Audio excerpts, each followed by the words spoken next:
Hello, everybody. Welcome to our noon teaching session today. I am excited to be here with Lindsey Hardegree, and I'm going to let her give a full little bio on her. If you have not listened to last week's episode of my podcast, which I think is episode number 32, you get her whole story when you listen to that one, and it's definitely worth a listen. She has a really unique and fun background, so I definitely want to make sure that you check that out. But today, what I've been doing, and you're the benefit of that here in this group, is I'm inviting these podcast guests, these ladies that I already think are amazing, that live out intentional optimism on a daily basis. I'm asking them to come in to the Facebook group and teach on what they do, because the purpose of the podcast is to actually get their story of how they got to where they are. But so many of them do such amazing things. I want to make sure that we bring that in so that you can actually benefit from that as well. So today is our next one. Lindsey Hardegree, welcome. Thank you so much. I'm excited to be here with everyone. So I've got a bit of a presentation that kind of walks through what is the KonMari method, because that is kind of the meat and potatoes of what I do when I do professional organizing with people. And I am happy to answer any questions that anybody has. Lots of times this can be a little daunting at first. And so I want to make this be as easy and approachable as possible. So yeah, I appreciate y'all having me today, and hopefully this can be helpful for some people. Oh, I'm absolutely positive it will. We've already got at least one person on here leaving stuff in the comments. So this is Thomas is here. And I know several who are planning to be here. If not, this is still going to be a really, really good presentation. So what I'm going to do is go ahead and pop up your slides and give you just a second to go ahead and introduce it. And then I'm just going to let everybody see what you've got, because you got some great stuff. We all want to know. It's not just about organizing our stuff, is it? No, not at all. There's so much more to it than that. I think organizing your stuff is a benefit of the method, but is not the purpose of the method. So yeah, so what we're going to be talking about today, as it says on the screen, finding joy with the KonMari method. So a little bit about who I am. I don't want to go into too much detail about this, because we did have a great conversation on the podcast about who I am. But this is just a little bit about my background. I work for the Episcopal Community Foundation for Middle and North Georgia. So I am a nonprofit girl, but I also on the side do this work organizing. And I have more degrees than I should have, which are all listed out there. And we talk about that a whole bunch on the podcast too. But this is just a little bit about my background and who I am. I'm actually Georgia's first certified KonMari consultant. I started my business in 2019. So I just last month celebrated my 2-year anniversary. I'm currently a KonMari bronze consultant. I'm very close to becoming a silver consultant. That's about experience and how many people you've been working with and how many hours you've worked. So that's a part of what it means to be a certified KonMari consultant. There's some pretty rigorous certification process things that you do, and then they kind of keep up with you and make sure that you're still working according to the method. I'm also a member of the National Association of Productivity and Organizing Professionals. So that's something that if you've done organizing before, you may have heard of NAPO. So that way I kind of keep up to date with what's going on in the industry at large, beyond just what's happening with KonMari. These are things that I have loved since I was a child. As Marie says, I love mess. It gives me great joy to go and help people with their mess. Organization and productivity are things that I have loved since I was really little. I have a lot of joy personally with helping people to get their homes and their offices and their calendars, their to-do lists, to getting all of that organized so that they can live their most authentic life. So that's kind of in general who I am. As you may see, the lovely lady on the screen here is Marie Kondo, and she has several books that have been kind of the way she has presented the work she's doing to the public. So her first book that was translated into English was The Life-Changing Magic of Tidying Up. She then followed that up with Spark Joy. Those are both about how to do organizing in your own home. And then she had 2 additional books that came out relatively recently in the past couple of years.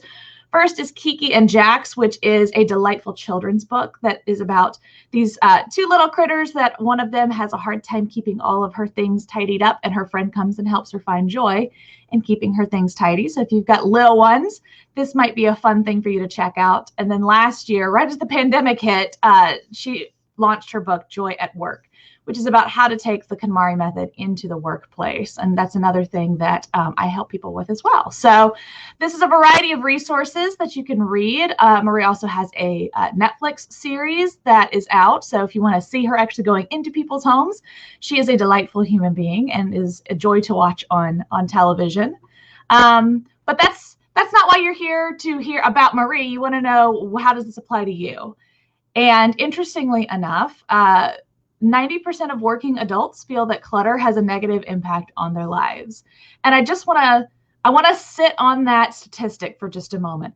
90%, that's almost all of us, feel that clutter has a negative impact on our lives. I think that is so sad that we are at a place where it's just kind of a foregone conclusion that we've got stuff we have to deal with and we just have to deal with it. We can't do anything about it. And that is so not true. There are so many things that we can do to get past the clutter, to be able to live out our own vision for our lives. Just a few interesting statistics. The volume of self-storage units in the United States could fill the Hoover Dam more than 26 times. 26 times. That's the number of self-storage units. That's not the stuff that you have in your house. That's the stuff that you're paying to store somewhere else. I think that's just incredible that we've created a whole market for that. That's just kind of acceptable that, yeah, we'll have too much stuff that we'll just have to store it somewhere else and never access it. The self-storage industry is worth more than $32 billion a year, which is nearly 3 times what the Hollywood box office gross is. We're spending 3 times what we spend on these big Hollywood movies on storing things. The average American, about 10% of Americans, spends over $1,000 a year to store their stuff. And I am here to hopefully help you see a way out of that. If that is you, that is not a way for us to feel bad about ourselves. That's an opportunity for us to make a change. So I'm excited by the fact that this is something that you are interested in watching, that we can maybe help get you past things that are stumbling blocks for you and into a life that has more joy in it. And so, of course, the first thing everybody thinks is, all right, that's fine. We'll get it all organized and tidy so that we actually know everything that we've got and where it all is. We'll get the label maker out. Lots of times the first question that my clients ask before I show up at their house for the first time is, and what do I need to buy to get ready for the appointment? And I'm here to tell you that the KonMari method is not about storage containers. They're not the answer. You can get really, really, really good at organizing a bunch of things that you don't need. You can have all of the junk that you don't need in neatly labeled bins, and it's still stuff you don't need. So that is oftentimes what people kind of think of first is, let's just kind of get the bins out and get it organized. And I'm here to share that perhaps there's a better way, a way to do this that will lead to more peace of mind, lead to less stress, and help you to kind of live what you want to live for your own life. So the KonMari method, what is that? People know about the word spark joy, but it's a little bit more than that. Marie Kondo has 6 basic rules of tidying, and they really are very simple and basic. That being said, there's a lot that goes into each of these. It can be emotionally challenging work, but it's so rewarding in the end. So the 6 basic rules, the number 1 rule is to commit yourself to this work. Like I said, it can be emotionally challenging to confront everything you own. It also can be overwhelming and exhausting. That doesn't mean it's not worthwhile. So I think a lot of people, they're a little afraid to do the work. The number 1 rule is you just got to commit. You acknowledge it's not going to be easy, but you also are going to stick with it. So that's our first rule. The next one, also another rule that people don't necessarily think about when they first start getting organized, is to imagine your ideal lifestyle. And we'll talk about that a little bit more in just a minute. But it's the crux of the KonMari method is that you have to know what the end goal is, where you're headed with this particular effort that you're doing. So we do that at the outset before we ever pick up one item. We have to imagine, what is your ideal lifestyle? Then you're going to not start sorting things and putting them into bins. You're going to finish discarding first. And we'll talk a little bit more about what that means. But basically, before you can organize, you have to declutter. And those are not the same thing. Decluttering is the process of evaluation. Organizing is, once you've decided what you're keeping, where's it going to go? Once you have discarded, we acknowledge that we're going to tidy by category and not location. And this is one of the kind of things that confuses people a little bit, is they think, oh, well, first I'm going to tidy my bedroom, and then I'm going to tidy my kitchen, and then I'm going to do the bathroom. And Marie suggests that rather than looking at the different spaces, we should instead think about what are the different kinds of items. And it makes perfect sense. If I were to ask you to think about how many pairs of scissors you have in your house. Well, you might have a pair of scissors in your kitchen. You might have them in your desk drawer. You might have them in the laundry room. Maybe there's some in the garage. All of a sudden, you have 15 pairs of scissors. Do you really need 15 pairs of scissors? The answer might be yes. And if that's the case, great. But by thinking about items by category instead of location, you're forced to confront exactly what it is that you do own. Yes, you've got some jackets hanging in your closet, but you also have some jackets hanging on the staircase by the back door, and you've got some jackets in the backseat of your car, and there might be a jacket in the bottom of your backpack that you take with you when you're kind of going out and about around town. Thinking about all of the items by category allows you to really confront what you own and what you need. Then we go into following the right order, and I'm going to kind of present all of the categories in order so that you'll see that. But by following the right order, really what that allows is for us to work with the items that are a little bit easier to sort before we work with the items that are harder to sort, the things that have much more emotion attached to them. And part of that is about kind of ties in with the sixth rule, ask yourself if it sparks joy. When you're thinking about sorting through items, you really want to make sure that you are working from the easier things to the harder things, because it's kind of like training for a marathon. You don't say, I'm going to run a marathon, and on day one of training, you go run a marathon. You do the hardest thing first. You start off really, really simple and small. You start off by walking a mile. Then maybe you walk a mile and a half. Then maybe you jog a little bit. Then maybe you try running a mile. We want to make sure that we're training our muscles to be able to know what sparks joy for us. And it takes some practice to do that, because it's not the most natural thing to think about. It's a little foreign to us. So in order for us to be able to do that in a way that will have success, we want to make sure that we follow the right order. And then again, ask yourself if it sparks joy, and we'll talk about what that means. So do we have any questions or anything, or am I good to keep rolling? Well, you're good to keep rolling, but what you need to know is that there was a moment in there that I got kicked out, and I think, oh no, yeah. So I am not entirely sure. I came in. I left after the 15 pair of scissors, and then I came back in for the marathon. So I'm not sure exactly what we missed, and I know people are commenting on at least the pair of scissors. And so we have actually one really good. She says, I read about a woman who kept a pair in her freezer in a container marked chicken gizzards. So there's all kinds of interesting. Actually, that's Lee McCraw-Levitt left that one. But so I don't know how much of that we might have missed, but yeah. So I think that was a part of our looking at number 4. And then really, so following the right order and asking yourself if it sparks joy. And I will kind of go through each of these steps individually. So let me just keep going. And then if something doesn't make sense, let me know, because hopefully it'll all work as we keep going. So the first rule, commit yourself to tidying up. Check. We've decided we're going to do it, and we are committed to seeing it through to the end. Second rule, imagine your ideal lifestyle.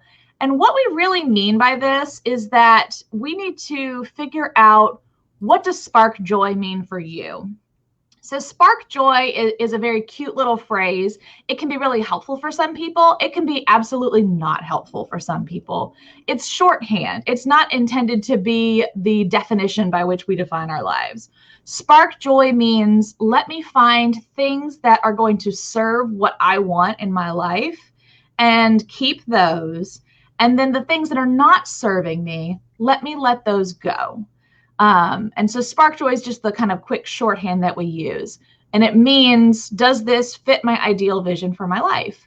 And so you have to do some of that visioning work first in order to understand, what does spark joy mean to you personally? I have had clients that have, spark joy has meant lots of different things to different people. I had one client who said that she was at work a real go-getter. She was constantly making decisions. She was the one that people came to when they needed to ask how things were supposed to get done. So she was constantly having to think through all of those bits and pieces at work. And when she came home, she needed to not make decisions because she was doing it all day long at the office. And it was exhausting her. She needed a place that was free of decisions. So for her, something that sparked joy was something that allowed her to not have to think about it. That was what her definition was, a place of sanctuary. So for her in particular, she didn't want to have 7 different colors that she might pick to wear in the morning. She kind of wanted to have a uniform that she wore every day because she didn't want to have to make another decision about it. That was the guiding post that we used for a lot of her decluttering, was thinking through, how many decisions are you going to have to make if you keep this particular item? And she decided what was her threshold for what made sense. For other people, that's not it at all. I've got a client right now who is really struggling with finding peace in her own life. And so to say something sparks joy was actually not a helpful phrase for her. It meant that, oh, well, I like this and I like this and I like this and I like this, but then I have too many things and I'm still feeling cluttered and overwhelmed. So for her, we actually don't talk about does this item spark joy? We talk about, does this item contribute to your peace? It has been a complete game changer for her to think about everything that she owns in relation to this vision that she has for her life, a peaceful life, because there's just a lot going on that is not peaceful in her life. And so that's really what this first kind of step before we start tidying is to visualize your ideal life and figure out, when I say spark joy, what does that mean for you individually, you personally? Then, of course, we're going to declutter. That's the first thing that we do before we start organizing. And the way that we do it is by category and not location. So the 5 categories of items that Marie has identified, and this is the correct order in which to do them, are clothing, books, papers, kimono, which is essentially miscellaneous. It's kind of everything else in your house, and sentimental items.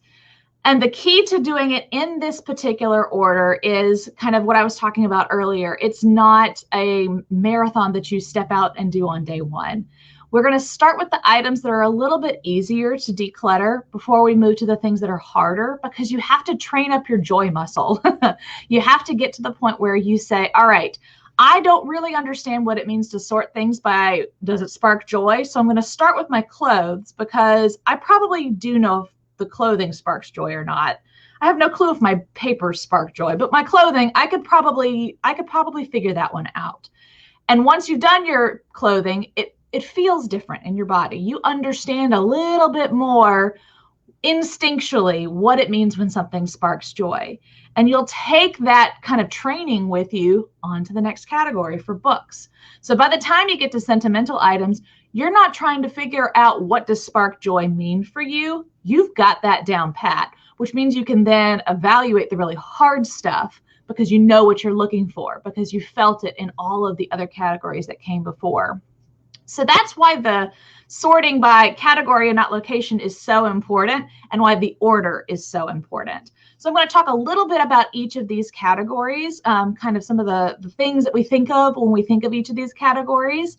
I will say that the overarching theme of sorting by category is to sort like with like. And I like a broken record with my clients saying that we want to find the items that are similar and sort them together. That's the whole scissor thing. We don't want to say, I'm going to sort my kitchen utensils and I'm going to sort my gift wrapping utensils and I'm going to sort my office utensils, and all of those have a pair of scissors. We think through, okay, where are the scissors? Where do I have them? Let me make sure that I have got them in the places I need them, but I also don't have 15 pairs if I don't really need 15 pairs.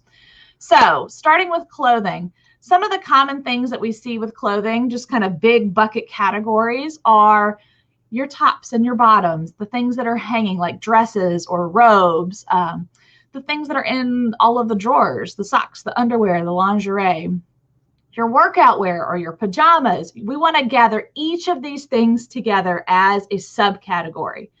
So to start, you may say, okay, I think the easiest thing for me to sort in my clothes is going to be my t-shirts. That's great. We'll pull all of your t-shirts out. We'll get them out of the closet. We'll get them out of the drawers. We'll make sure that you've got your clean laundry so that we pull all your t-shirts out of there too. We want all of the t-shirts together. Inevitably, you think you own 10 and you own 40. So once you start pulling them all together, you start going, oh, I didn't realize. Then we'll start going through them and thinking about, all right, so we kind of sort of talked about what was this idea of your ideal vision. Do these t-shirts match that vision? And it may be that part of your vision is comfort, or part of your vision is remembering fun times and fun colors. It may be that you are looking to become more professional and t-shirts are something you want to get out of your wardrobe. So we'll really talk through what did you say your vision for your life was, and then figure out, do the t-shirts fit that or not? And lots of times what you'll find is that sentimental items, which is the last category, they're hiding in the middle of all of the other categories. So when I said, let's pull all your t-shirts together and we look through what still works for you, what's going to actually be something that you keep and wear on a regular basis, inevitably, you're going to have the t-shirts from college that you've been hanging on to that don't fit anymore and have holes in them, but you just can't let them go. Or the t-shirts from all the concerts that you went to, t-shirts from events and races that you participated in, things that you are not wearing anymore, and you don't even really want to wear them necessarily, but they have sentimental value to you. And I'm going to tell you that those are not actually clothing for us to sort. We're going to pull those out and set them aside and sort them as a part of sentimental items at the very end of the process. Sentimental items are hiding in the middle of all of the other categories. And sometimes it's easy to identify. You say, oh yeah, my wedding dress, technically that's clothing, but that's a sentimental item. I'm not wearing that every Sunday when I go to church. When you're thinking through what are the sentimental items, some things will pop up as obvious. Sometimes it will be you're sorting through dresses and all of a sudden you realize the reason you're holding onto this dress is because it's what you wore on your first date with your husband. And you're not planning on wearing it anymore. It's out of style. It doesn't fit, but it's sentimental, even though it's not something that you are planning on wearing on a regular basis. Or maybe it's something that was a really special outfit for you and it doesn't fit anymore. And you can't imagine parting with it, even though it doesn't fit anymore.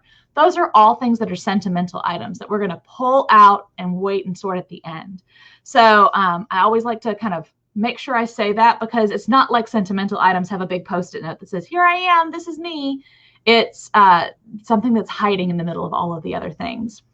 So you're going to go through all of your clothing, do it by category, by subcategory. And honestly, you're the one that knows what your subcategories are. Some people can say, yes, everything that is a top that goes on my body is one subcategory together. And some people say, well, actually, I like to think of things as work clothes and not work clothes. That's fine. Whatever your subcategories are, we're going to go with that. And once we've gone through all of the different clothing items, then we'll start thinking about, okay, where is this going to go? We declutter it and remove the things that no longer spark joy. Then we're going to think about organizing. And do we put this in the closet hanging, or do we fold it and put it in a drawer? Do we need to get a special shoe organizer of some kind? That comes after we're done actually decluttering everything in the category. So by the time you've gone through clothing, people generally are starting to get a feel for what it is that sparks joy. So we move on to a relatively easy category next, which is books. And books are something that people think, oh, I don't have that many books, this is fine. And then inevitably the question of, is this something that's useful or is this something that's aspirational, always comes up. It's really funny to me because people, and I've done it myself, I'm speaking from experience. When you look through someone's bookshelves, oftentimes you see the person that they thought they were going to be, or the person they tried to be but weren't, or the person that they studied to be in school, but then their career took a completely different path. Books are a place where we see kind of hopes and wishes. And sometimes those are, you know what, I hope that I'm going to do X, Y, Z. And so I bought books to be able to do that. And that's a part of my vision for my life. This is a great direction to go in. But every single whim that you've had at some point doesn't need to be kept on your shelves. And the thing that I often see is people have like great works of literature that have been unread because they want to be the kind of person who reads great works of literature. But when it comes down to it, and it's the end of the day and you're tired, you just want to pick up a fun novel. You don't want to read a great work of literature. So I ask you, do you actually need to keep all of those great works of literature? So that's one of the things that when we're thinking about, again, what sparks joy for you, what fits into your ideal vision for your life, that is a metric that we use to be able to evaluate what you have on your shelves. And once you kind of phrase it like that, it's amazing how many books people are able to declutter because they have been holding on to things that they aren't planning on using again. So there are some kind of general categories that Marie proposes, general pleasure reading books, practical books like reference books or cookbooks, visual books, the nice, pretty coffee table books or books of photography, and then magazines. I personally, I'm a book person. That is my library is something that sparks immense joy for me. So I have much more detailed categories because I have a lot more books that are not, these categories are too broad for me. So that's another way that I like to kind of think through things is what for you is going to make sense. What are your subcategories? And I like to dispel a myth here. There was a thing that went around on the internet that said Marie Kondo said you could only keep, I think it was like 10 books or 30 books or something like that. And that is completely taken out of context and was not at all what she said. Marie says that she personally owns about 30 books, and that's what sparks joy for her. That was not a prescription for the rest of society. I personally own more than 1,000 books, and I am one of her consultants. It's not about a magic number of how many you're supposed to keep. It's however many spark joy. As long as you're being true to yourself and you acknowledge that they all spark joy for you, then keep them. Marie would be very happy to help you do that. So that's our second category is books. Once we get past that one, then we move into one that a lot of people do find to be a bit harder, and that is papers. And papers are absolutely everywhere. It's something that people find a lot of challenge with. Papers can be receipts and bills and the school, field trip forms and the medical results from your last test that you had at your doctor's visit. It can be so many different things, articles you've pulled out of a magazine, things you've printed off the computer, calendars that are 4 years old. It just really kind of runs the gamut. Paper is an area that people really struggle with. And one of Marie's kind of top recommendations is to discard it all, which is a really bold statement to make. But it actually is something that I think a lot of people are actually probably more equipped to do than they realize. When we're thinking through, should you discard paper? There are some kind of key questions to think about. Can you get it online? For the most part, you don't need to hold on to the manuals of your appliances and things like that because you can download all of that off of their websites if you ever really needed it. When was the last time you referenced it? If you've got a chart that says here are all of the cooking times for different proteins, but you never ever look at it, it's just one more piece of paper that you're holding on to. Would I just Google this first? So if you've got an article that is kind of like top tips to do XYZ, if you're in the moment to do XYZ, are you going to go look and find that article that you pulled out 4 years ago, or are you just going to Google it because you don't even really remember you have that article? Do you need to keep that article? Could you just Google it and be happy with that? And then a really big question is, what is the actual amount of work that I would have to do to find this again if I discarded it? And lots of times the answer is not that much. Do you need to keep 2 years worth of your power bill? No, because you can log into your account online and just download them if you needed it for some reason. Really thinking through some of those questions about, do you actually need to keep it or not? And keep in mind what your vision is. Does it spark joy for you to be able to put your hand on this very quickly? Or is this something that you could easily get online, and therefore it's just one more piece of paper if you keep it in person? So once you've kind of thought through your philosophy and your own personal tolerance for being able to discard the actual physical pieces of paper, then we start moving into, well, what do we do with the ones you are going to keep? And of course, categorize every paper down to the last sheet. Subcategorizing is very important. So as we're sorting, you've got, here's a stack of papers that were on the kitchen table. I'm going to tell you to put the article over here, the things for your kids over here. You're going to put your calendar over there. Really think through what are the subcategories of the paper so that you can look at them all together. It's always funny to me because inevitably every time that I'm working with a client and we go through either the books or the paper, you're going to find articles they pulled out or books on their shelves that are about how to get organized. And everybody always gets, a big kick out of the fact that they've got all this stuff to get organized, and it's just more clutter at that point. Once you've figured out kind of what all the categories for your paper are, then to start thinking about what has to stay and what can go. And once you figure out what you're keeping, store them upright. Kind of the way that the picture is on this slide, that kind of vertical filing method. File cabinets are great. If you've got like a file box, that'll work as well.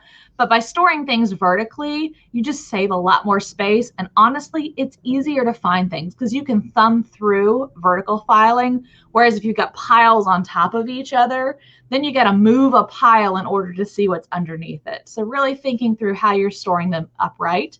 And once you've kind of gone through this process and you've eliminated all the extra paper, it's very easy to have a pending box to say, here are the 5 or 6 things. It's the medical form that I've got to get filled out by my kid's doctor because they're going to summer camp and they got to have the form filled out. It's here's the agenda for the meeting I'm going to next week that I know I'm going to want to have when I go to the meeting. The pending box is the stuff that you've got that is needing action now. And it's a good habit to get into to kind of go through that pending box on a weekly basis so that you know, all right, I'm done with this piece of paper, it's gone, or I'm going to hold on to this one a bit longer, but I'm going to file it, or it still needs to live in the pending folder. I will say a word of caution is that people go, okay, well, if I'm getting rid of all of my papers, I'll just scan them all. And then that way I'll have them, but they won't take up the space. And on the one hand, that's a great idea. But on the other hand, people fall into the trap of just scanning everything, and then it's digital clutter. They never look through it on their computer either. I encourage you to be ruthless and think about, do I actually need this before you scan it or keep it in its physical form? So once we've gone through papers, we've kind of had a chance to test our spark joy muscle against a few different kinds of items. So then basically you're ready to do the entire rest of your house, which again, this sounds very daunting, but it's all about subcategorizing. It's about thinking about what is like with like. We want to not sort all of the kitchen things and the bathroom things at the same time. Honestly, the bathroom things is not a good subcategory because what do you have in the bathroom? There's linens. Those should be sorted with the other linens. You've got paper products and cleaning supplies. Well, that probably needs to be sorted with those kinds of items from across your house. You've got makeup or skincare, things like medication. Those are all their own subcategories. So we really want to think through what are the subcategories in your house and sort those things together. It might be sports equipment. It might be tools. It might be, holiday decorations. Really thinking through what are the subcategories in your house, and it's a rinse and repeat process. You define a subcategory, you pull it all together in one place, and you go through it asking yourself, does this fit into my ideal vision for my life? Does this spark joy? And by this point, you're really getting pretty good at what you're doing. You're not walking 1 mile anymore. You've started to jog. You might have even started to run a little bit. We're not to the full marathon quite yet, but you're getting there. You're seeing how you're making so much more progress now than you were back when you were on clothing at the beginning. And so this is really kind of, I think the bulk of the process is this 4th category because it really just is pretty much everything else in your house. And for some people, if you live in a 1-bedroom apartment, this might not take very long. If you live in a 5-bedroom house, this is going to take a really long time. And that's okay. That's why we committed to the process at the beginning, is to make sure that you're going to stick through it and get to the end. We want to tidy as quickly as possible, because if we say, I'm going to do one little bit today and then one little bit tomorrow and then one little bit the next day, all of a sudden it's going to take you a year to go through your entire house, and you're going to be miserable because while you're tidying, there's stuff everywhere because you've pulled it out of its normal places to be able to subcategorize it. We want to move through as quickly as you can in order to get to the place at the end where everything you have sparks joy. And then once you have gathered all of these different subcategories and you've decluttered them and we've found a place for them to live, then we move into the hardest category, and that is sentimental items. And like I said, sentimental items can look like a lot of different things. Photos are one that most people have, thinking through like the little bits and pieces of paper that you've collected over time that were like the certificate that says that you accomplished this, or, you know, pieces of paper from when you were a kid and you were writing stories and your mom saved them for you, whatever it might be. There are those kinds of things, but there's also the sentimental items that we're hiding in all of the other categories. It's the dress that you wore on the date with your husband. It's the little mementos you kept from your honeymoon or from when your child was born, or all of those different little things that hide. It's the tea towel that you've been hanging in your kitchen that was your grandmother's and that you keep to remember her. Thinking through all of those sentimental items.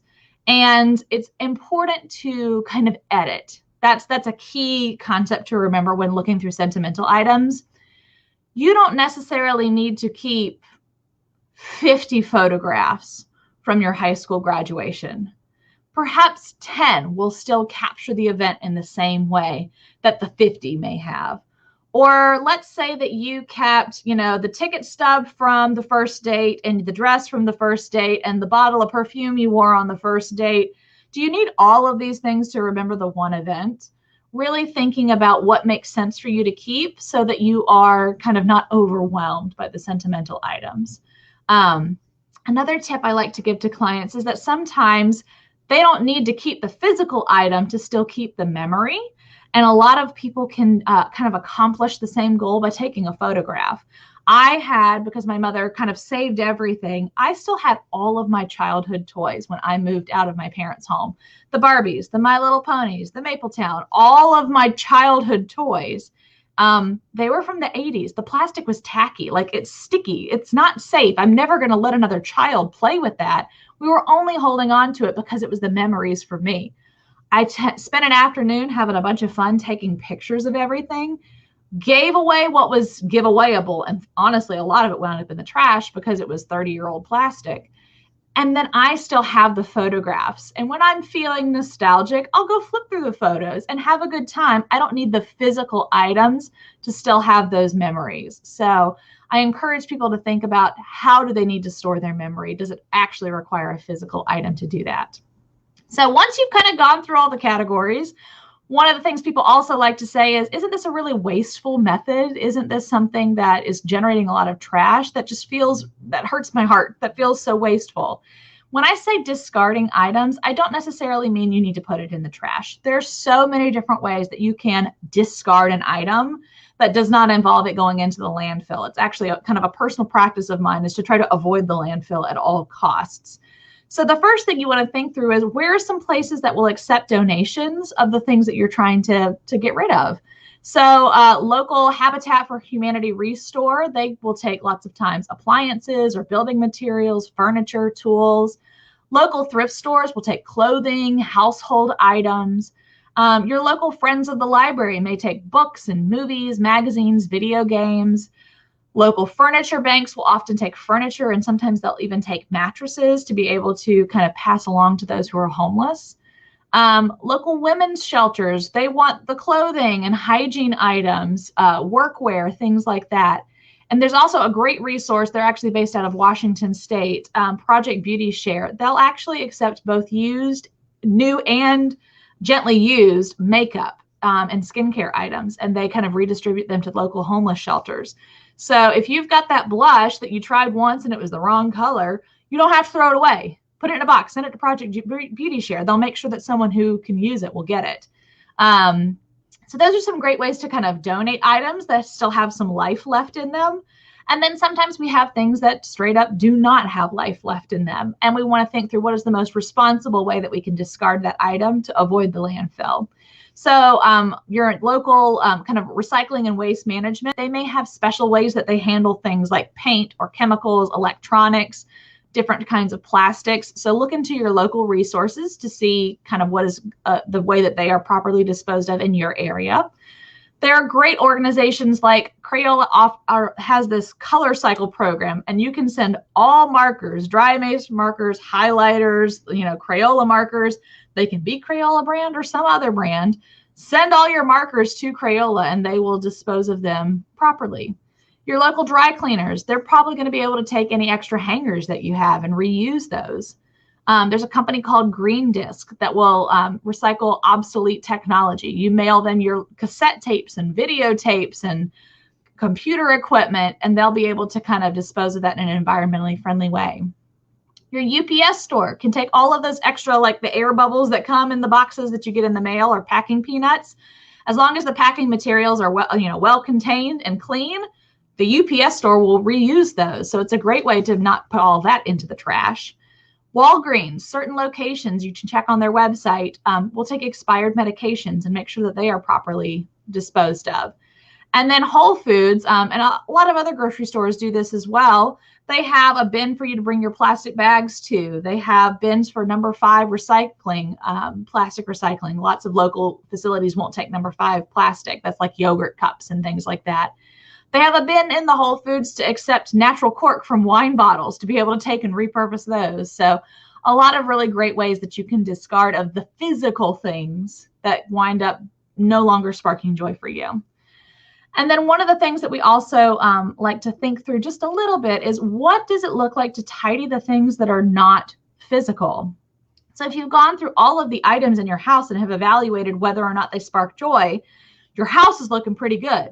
Your computer might still be an absolute disaster because you've got files all over the place.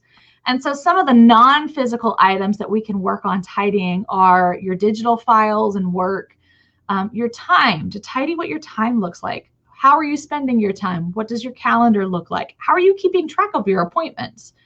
How do you tidy decision making and think through, are there ways to streamline decision making processes either at home or at work to be able to make sure that it sparks joy for you? What does your network look like? How many business cards do you have hiding in your drawers? What does your LinkedIn profile look like? Is it really tidy, or have you just been kind of collecting everything that came your way? Tidying your meetings so that your time is spent well. Do you really need to go to all of those meetings? Could it have been an email? There's always that joke, but it's a joke because it's true. And teams, do you have the right people working with you? Could you streamline a little bit there? Are there things that you're doing that you could delegate to someone else? Really thinking about all of these kind of work-related, non-physical items that we could tidy as well. And so I work with clients both physically in their home, but also virtually online to be able to tidy their physical spaces. And I also offer productivity consulting services to help people with some of these non-physical tidying things. So that was a whole bunch of information that I just threw at you. And I'm sure that there are questions, so I'm excited to get to those as well. I just always like to remind people of this wonderful quote from Marie Kondo, which is that people cannot change their habits without first changing their way of thinking. And that is, again, kind of the core of the KonMari method is, what is your ideal vision for your life? And let's let it live outside of a piece of paper on a vision board. Let's actually have everything in your life work towards what you're hoping to have in your life. So it's that change of thought process that's really important to getting the physical kind of taken care of. So I do have an offer for all of you. If you are interested, if you would like to work with me on virtually organizing your space, or to work some virtual productivity consulting to be able to think through some of those non-physical items, I'm offering a 10% discount for everyone here in the Intentional Optimist group, and that's valid through the end of the month. You can schedule a session with me on my website. There's an option on there for a free, complimentary phone call for us to kind of talk through what your needs are, and then 10% off for all of my virtual services. So what questions do we have? Well, I'm going to be honest. I think you answered a lot of them. We had Oh, one or good. two that popped up early on, and one of them was about photos and whether or not they actually fit into the into the sentimental category. And you answered that already. We had some comments about, wait, 40 t-shirts is too many. Wait a minute, what? And it might not be for you. It depends. That's the great thing about the KonMari method is that it is 100% customizable. It may be that owning a capsule wardrobe and only owning 15 items of clothing is what you want. It may be that you are an absolute fashionista and clothing is your life and you want all of the clothes, and that's great. Let's just make sure they all spark joy, and then you can have 2 closets full of clothes. That's fine. If that's part of your vision for your life, do it. Absolutely. Well, and there was some resonance too with the different recycling options. Maura says that she takes her wire hangers back to the dry cleaner every time so they don't accumulate. Yes. I used to use them for a consignment sale that I did for my son. So there's all kinds of options. And I love that you've given us this great list.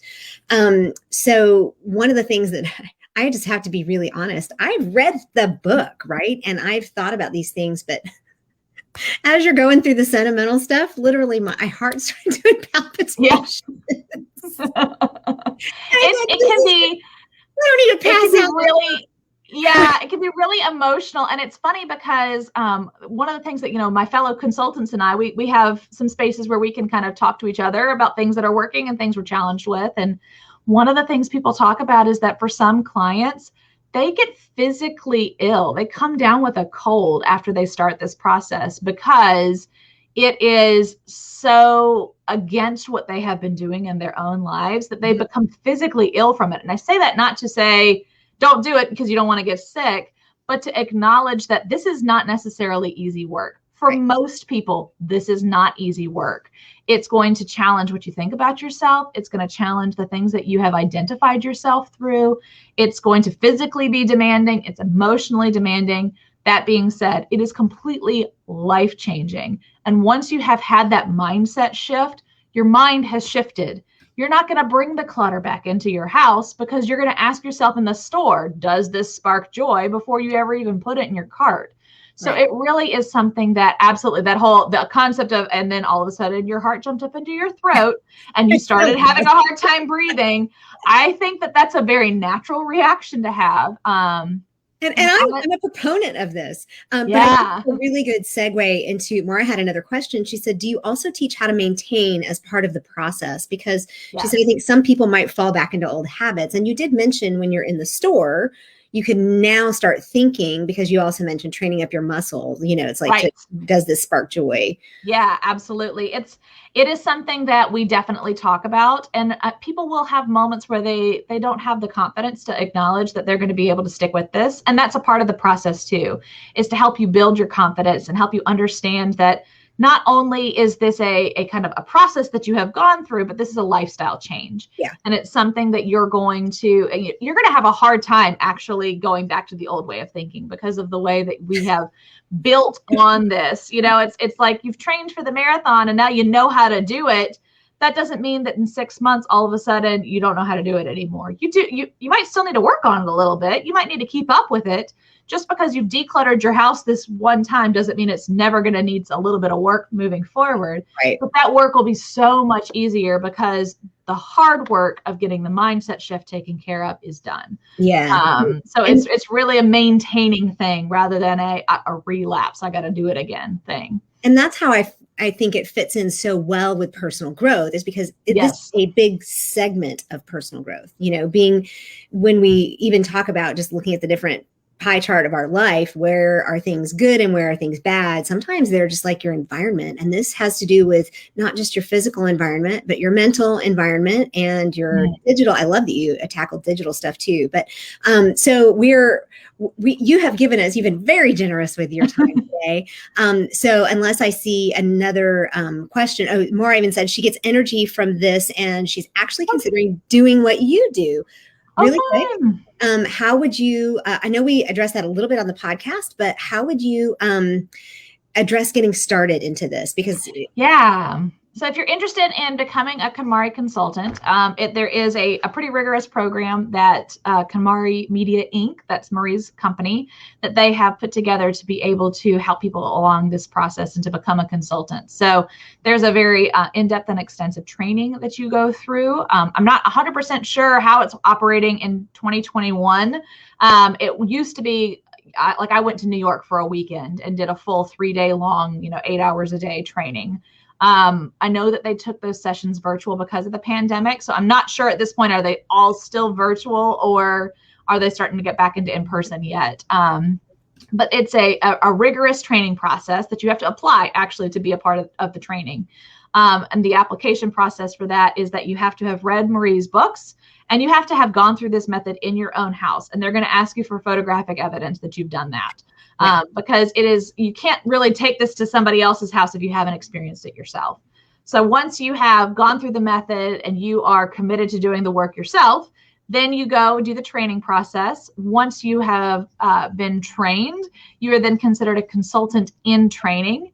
There are some very specific guidelines about having to work with a certain number of clients before you can become certified, a certain number of hours with clients to become certified. You have to have had at least one person that you have done their entire home. So the whole process from beginning to end. They're going to ask for photographs of all of that work. You have to write extensive reports after every session to be able to kind of report back, and they'll kind of go back and forth with you on those and ask you questions. And if they feel like you didn't quite get the experience that you needed, they may ask you to go and do more sessions. Once they feel like you've met the requirements for experience, then there is a written exam, which is actually really difficult. And once you've gone through that, then if you're based in the United States, after all of that is done, they'll run a background check just to make sure they're not sending people into homes who may not pass that. So once all of that is done, then you become a KonMari consultant, and you're a part of the community. Our profiles are all listed on Marie's website so that people can find us. So it's a pretty rigorous process to get into it. I say that not to scare you away, because I think it's incredibly rewarding. I wouldn't have done it if I didn't feel that way, but it's also not just, I'm going to go hang out my shingle and be a part of the Marie Kondo thing. Right. It's rigorous, as it should be, because it is emotionally challenging for us as consultants to work with the people who we are working with. Like, they are experiencing life transformation, and we're there to hold the space for them to do that. Which is not necessarily an easy thing to do, and it's not everybody's cut out for it. So they want to make sure that everybody is that you get a taste of all of the things before you are representing the organization. So, yeah. And I'm going to pop this slide back up here really quick. Yeah. I just, that is very much a little bit like a coach, and so you're getting the training. This is probably more detailed than I ever expected it to be as far as the training was concerned. So that lets everybody know that who might be interested in working with you. I'm not sure I understand. Sorry, my watch. That lets everybody know if they're interested in working with you, either in the home or in the office, because you do that as well, or with their teams, or in organizations. Yeah, that it's possible, and that you really have. I love the idea that everybody is background checked. So that's really, really good. So is there anything, Lindsey, that you want to add just at the last minute here before we close out? Yeah, I will. I'm in the group, and so if people kind of are watching this now and have questions later, or if you are watching this on the replay and have questions, go ahead and ask the questions down in the comments on Facebook, and I will pop in there and make sure that I'm kind of answering questions as they come up. So I'm happy to do that. And then also, like I said, on my website there, getorganizedyall.com/schedule. If this is something that you have any interest in whatsoever, becoming a consultant or working with me on some of these things, feel free to sign up for a phone call. It doesn't cost anything, and we can sit there and kind of chat about what it is you're interested in and figure out if this makes sense for you or not. So there you go, Maura. That's exactly what you need. And We thank you so much, Lindsey. This has been really, Yeah. really helpful. And I'm just going to leave this slide up as we close out. And we are, of course, with this one, just like we've done on all of ours, going to slide this over to the guides section of the website. So when you go into the group at the top, there is a place that says guides.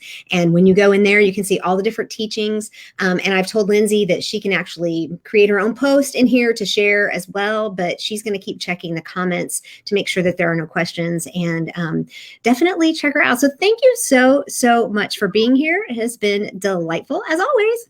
Absolutely. Thank you for having me. All right. Have a fabulous day. Thanks. Bye.